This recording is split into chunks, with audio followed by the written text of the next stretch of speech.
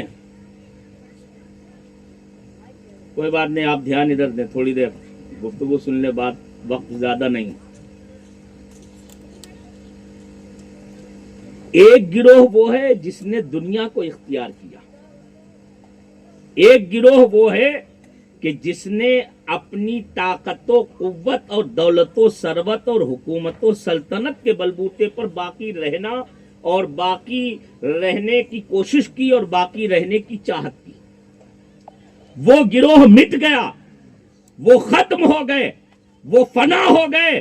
کوئی ان کا نام لینے کے لیے آج عقیدت سے تیار نہیں. لیکن دوسرا گروہ وہ ہے کہ جس نے یہ تام جھام پسند نہیں کیا, یہ تمام ہتھ کنڈے نہیں اپنائے, انہوں نے یہ تمام اسباب اور ذرائع کو خاطر میں نہیں لایا, بلکہ انہوں نے یہ دیکھا کہ اگر باقی رہنا ہے تو دین مصطفیٰ کے ساتھ میں جڑ جاؤ, دین مصطفیٰ کو اپنے سر کا تاج بنا لو. جہاں جہاں دین مصطفیٰ جائے گا وہاں ساتھ میں ہمارا نام بھی جاتا رہے گا, ہمارا چرچا بھی ہوتا رہے گا. انہوں نے اپنے آپ کو خدا کی رضا کے لیے مٹا دیا تو خدا کی طرف سے یہ پیغام مسرت آ گیا اور بتا دیا گیا کہ جو ہماری راہ میں چلتے ہیں ہم انہیں مٹنے نہیں دیتے. بے نشانوں کا نشان مٹتا نہیں, مٹتے مٹتے عام ہو ہی جائے گا. انہوں نے خدا کی رضا میں اپنے آپ کو فنا کر دیا, دین سے جوڑ کے وہ زندہ رہے, دین کی وجہ سے وہ زندہ رہے, دین کے لیے ان کی سانسیں چلتی تھی. تو خدا نے دین کے صدقے میں ایسا انہیں پروان چڑھایا کہ فنا کے بعد بھی باقی ہے شان رہبری تیری, ہزاروں رحمتیں ہو اے امیر کارواں تجھ پر. کھلی ہوئی بالکل کتاب ہے, کوئی دلائل کے انبار لگانے کی ضرورت نہیں, بہت گہرائی اور باریکی میں جانے کی حاجت نہیں, کسی بھی فلسفے کو بگاڑنے کی کوئی ضرورت نہیں. سیدھے سیدھے دو دو ہاتھ کر کے سامنے ہے, دو دو چار کر کے اتنا مسئلہ واضح ہے, ہر پڑھا لکھا اور ان پڑھ دیکھ سکتا ہے. واقعی میں اگر زندہ و باقی ہے تو غریب نواز کی ذات ہے. حضرت شیخ حضرت صوفی حمید الدین ناگوری زندہ و پائندہ ہے. اگر باقی ہے تو حضرت سیدنا مخدوم سمنا کی ذات ہے, سرکار امام ربانی مجدد الفسانی کی ذات. دیکھ لو کھلی کتاب. ایک طرف اکبر ہے جسے تاریخ داں اور اتہاسکار اکبر دی گریٹ کہہ رہے ہیں, اکبر کے نام کی مالا جپ رہے ہیں, اکبر کے نام کو اونچا کرنے کی ناپاک کوشش کر رہے ہیں. پورے اکھنڈ بھارت پر اپنے نام کا سکہ چلوانے والا وہ اکبر منو مٹی کے نیچے دفن ہو گیا. آج فتح پور سیکری میں اس کے مقبرے پر کوئی دو لفظ فاتحہ کے پڑھنے کو تیار نہیں, لیکن اسی سے چند قدم کے فاصلے پر حضرت شیخ سلیم چشتی رب کا محبوب بندہ آرام فرما ہے. ان کے مزار پہ آج بھی ہزاروں کی عقیدت کی بھیڑ لگی. اکبر اور جہانگیر نے امام ربانی مجدد الفسانی کے ساتھ میں کیا کچھ ظلم نہیں کیے, پورے خانوادے کو خانمہ برباد کر دیا. آپ کے لائبریری کی کتابوں کو ہڑپ کر لیا گیا, زمین جائیداد کو چھین لیا گیا. مجدد الفسانی کو جہانگیر نے گوالیر کے قلعے میں قید کر دیا. کوششیں یہ تھی اکبر اور جہانگیر دونوں کی کہ کسی طرح سے شیخ احمد فاروقی سرہندی اپنے دین کی نصرت کے جذبے سے باز آ جائے, مصطفیٰ کا نام لینے سے پیچھے ہٹ جائے, دین مصطفی کو پروان چڑھانے کے لیے اپنے خون جگر سے پیچھے ہٹ جائے. لیکن دنیا جانتی ہے اس مرد قلندر نے, فاروق اعظم کے بیٹے نے اپنی زبان سے کھڑے ہو کے اکبر و جہانگیر کے دربار میں یہ اعلان کر دیا تھا, اے لوگوں سنو, جو جان مانگو تو جان دیں گے, جو مال مانگو تو مال دیں گے. کبھی نہ ہم سے یہ ہو سکے گا کہ نبی کا جاہو جلال دے.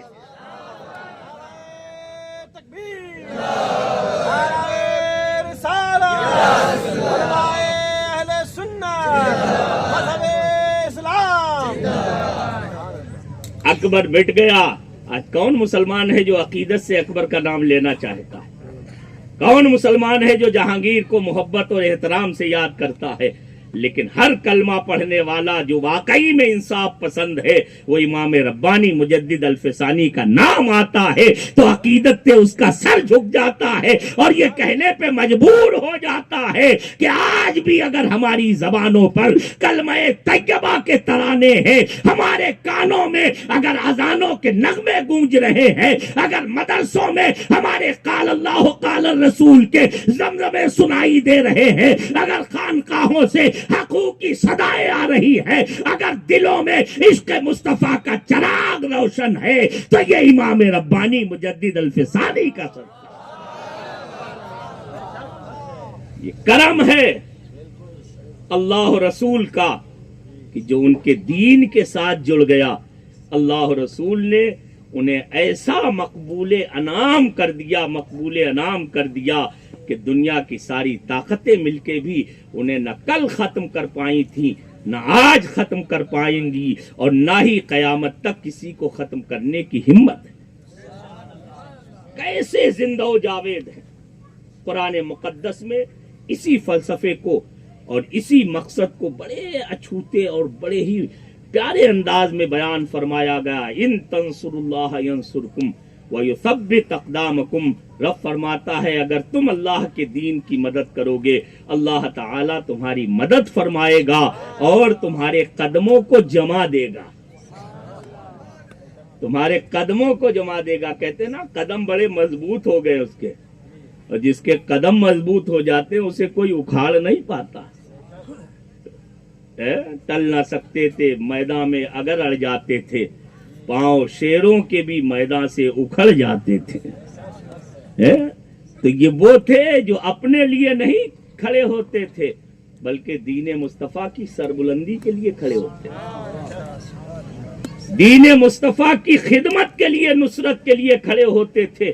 تو اللہ تعالیٰ انہیں ایسا زندہ و جاوید بنا دیتا تھا کہ مرنے کے بعد بھی موت تو ہر انسان کو آنا ہے. اللہ والوں کو بھی آتی ہے، خادمان دین و شریعت کو بھی آتی ہے، فقیہان حرم کو بھی آتی ہے، صوفیاء کرام کو بھی آتی ہے، اولیاء اعظام کو بھی آتی ہے. لیکن مرنے میں فرق ہے. دنیا دار مرتا ہے تو مٹ جاتا ہے، دیندار مرتا ہے تو پہلے سے زیادہ اجاگر ہو جاتا ہے. حضرت صدر الشریعہ مولانا مفتی امجد علی صاحب رحمت اللہ علیہ صاحب بہار شریعت ایک روایت نقل فرماتے ہیں، ان الارواح القدسیہ اذا تجردت عن العلائق البدنیہ اتصلت بالملأ الاعلی ترى وتسمع الكل كالمشاہد. فرماتے ہیں کہ اللہ والوں کی روحیں جب جسم کے پنجڑوں سے نکل جاتی ہیں تو ملأ اعلی کے ساتھ مل جاتی ہیں، ملأ اعلی کے ساتھ مل جاتی ہیں. اور پھر ان کا حال کیا ہوتا ہے؟ ترا و تسمع الکل کالمشاہد. وہ ہر ایک کو ایسے دیکھتے اور سنتے ہیں جیسے ہم اپنی ماتھے کی نگاہوں سے دیکھتے اور کانوں سے سنا کرتے. اب ان سے کوئی چھپتا نہیں.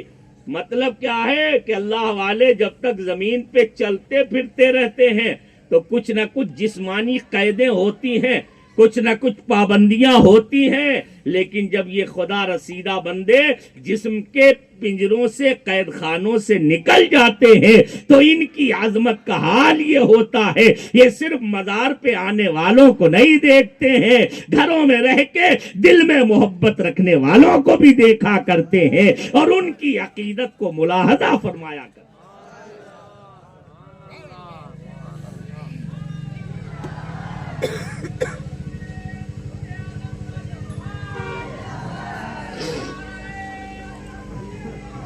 آپ بیٹھ جائیں، ابھی حضرت تشریف لا رہے ہیں، 5 منٹ کے بعد آپ حضرات بیٹھ جائیں.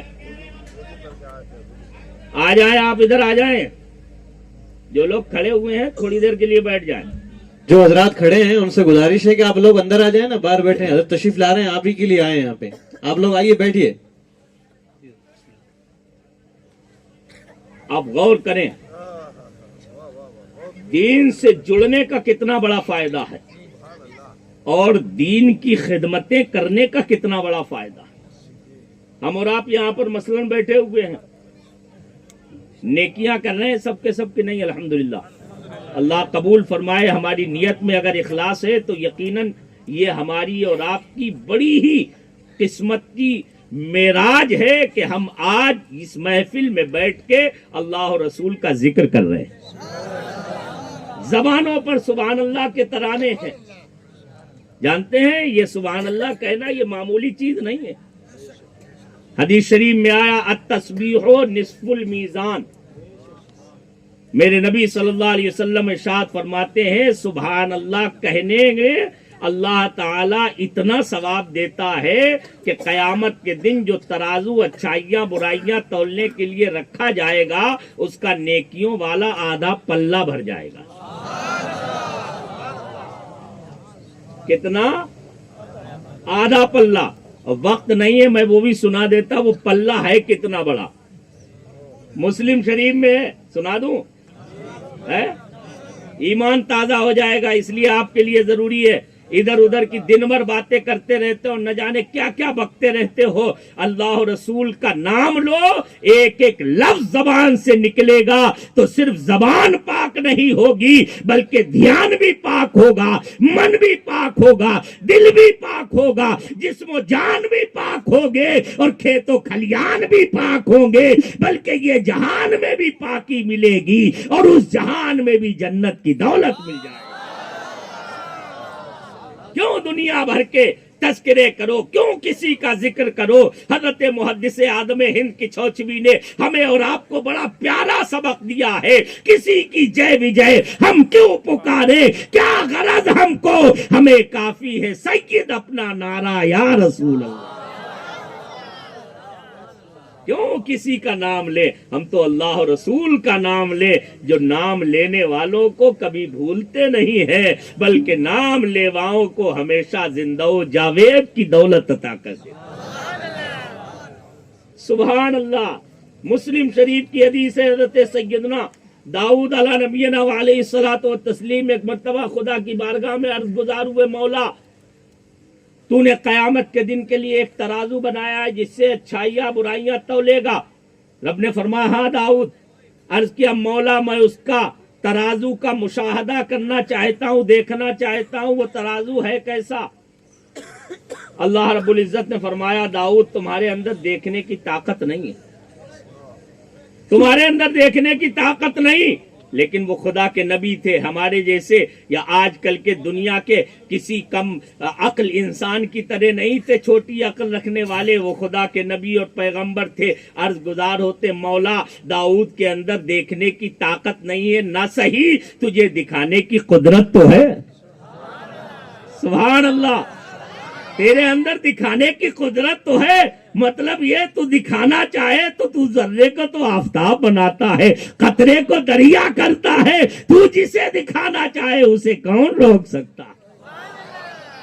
رب کی رحمت کو جوش آیا, رب قدیم نے ترازو کا ایک پلہ ان کی نگاہوں کے سامنے کر دیا. حضرت داؤد دائیں دیکھ رہے ہیں, بائیں دیکھ رہے ہیں, آگے دیکھ رہے ہیں, پیچھے دیکھ رہے ہیں, اچھل اچھل کے دیکھ رہے ہیں, اچک اچک کے دیکھ رہے ہیں. کافی دیر دیکھنے کے بعد میں رب کی بارگاہ میں عرض گزار ہوئے مولا اس کا تو نہ کوئی کونا ہے نہ چھور ہے, اس کا نہ کنارہ ہے نہ کوئی طرف نظر آ رہا ہے, یہ ہے کتنا بڑا میں جانوں کیسے. تو رب قدیم نے فرمایا سنو داؤد, یہ زمین و آسمان ان میں 7 طبق ہیں, یعنی 7 زمینیں تہ بتہ ہیں اور 7 آسمان تہ بتہ ہیں اوپر نیچے. فرمایا اگر یہ 14 طبق ایک ساتھ برابر ملا دیے جائیں اور ان 14 طبق کو اس ترازو کے پلے میں رکھ دیا جائے تو ایسا لگے گا جیسے کسی لقو دق صحرا میں بڑے میدان میں کوئی انگوٹھی کا نگینہ رکھا ہوا ہے, کوئی انگوٹھی کا نگینہ رکھا ہوا. اب جناب داؤد نے عرض کیا مولا جب یہ اتنا بڑا ہے تو کیا کسی بندے کی نیکیاں اسے بھر پائیں گی.